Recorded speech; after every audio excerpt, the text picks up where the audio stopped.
Hello beautiful soul, welcome back to my channel Debpriya the horizon. আশা করি সবাই খুব ভালো আছো, সুস্থ আছো।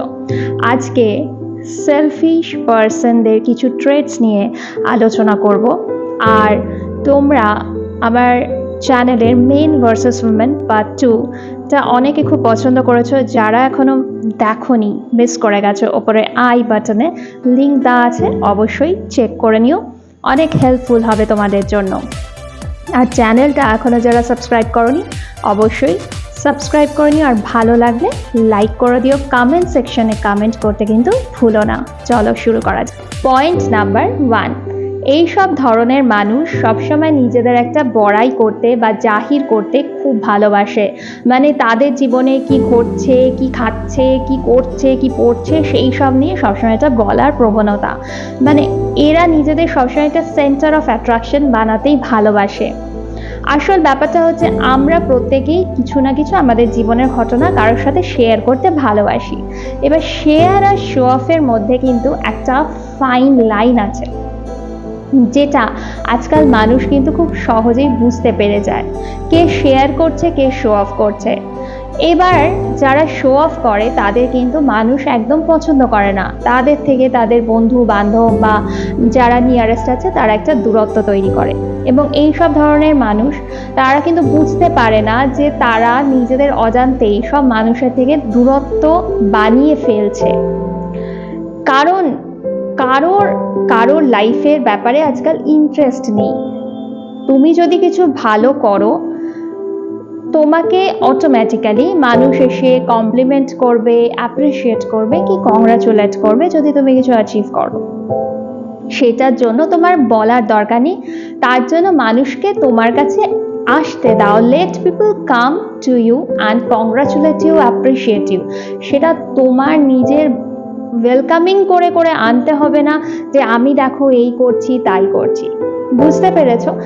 এর ফলে কি হয়, মানে এই ধরনের মানুষ কিন্তু অন্যের ব্যাপারে বিন্দু মাত্র ইন্টারেস্টেড থাকে না। মানে ধরো সে তোমাকে জিজ্ঞেস করবে তুমি কেমন আছো, তোমার কেমন আছোর উত্তরটা আগেই সে কিন্তু তার নিজের ব্যাপারে বলতে শুরু করে দেবে। তাই আমি দুপক্ষকেই বলবো, যারা এরকম ধরনের নও তাদের বলবো এই সব ধরনের মানুষের থেকে একটা ডিস্টেন্সে থাকাই বেটার। কারণ তাদের নিজেদের বুঝতে দেওয়া উচিত যে তারা কোথায় ভুলটা করছে। আর যারা এইসব ধরনের মানুষ তাদের বলবো নিজেদের রেকটিফাই করো, কারণ সেলফিশ নেচারটা কিন্তু কেউ পছন্দ করে না। পয়েন্ট নাম্বার 2, এইসব মানুষ অন্যের ভালো কখনো দেখতে পারে না। যখনই দেখছে সে তার সামনে অন্য কেউ, সে হয়তো যেটা কখনো অ্যাচিভ করতে চেয়েছিল সেটা তার বন্ধু বান্ধব বা কেউ অ্যাচিভ করতে পারছে, তখন তার মনের মধ্যে একটা হীনমন্যতা সৃষ্টি হচ্ছে বা সেলফ ক্রিয়েটেড লো সেলফ এস্টিম এসে যাচ্ছে। তার ফলে কি হচ্ছে, তার নিজের যে ক্যাপাসিটি বা ক্যাপাবিলিটিস আছে যেগুলো অ্যাচিভ করার, সেগুলো কিন্তু সে অ্যাচিভ করতে পারছে না। কারণ সে পুরো সময়টা দিয়ে দিচ্ছে অন্যরা কি করছে সেইটা দেখতে গিয়ে।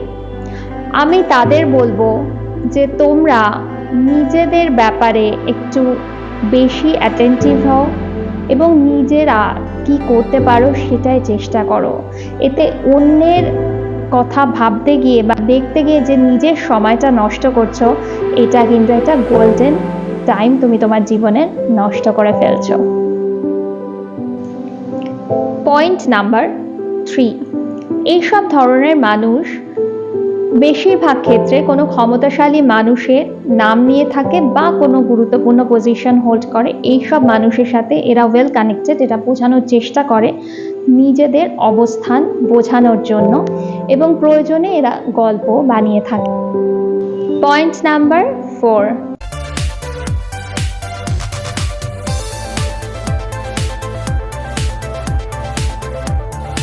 এরা বিভিন্ন ধরনের নামি ব্র্যান্ডের নাম নিয়ে থাকে যদি তারা সেগুলো ব্যবহার করে। ধরো তারা কি ব্র্যান্ডের জুতো ছাড়া পরতে পারে না বা জামা ছাড়া পরতে পারে না, এইটা তারা সবসময় কিন্তু বোঝাতে চেষ্টা করে তাদের সমাজে একটা স্ট্যাটাস শো করার জন্য।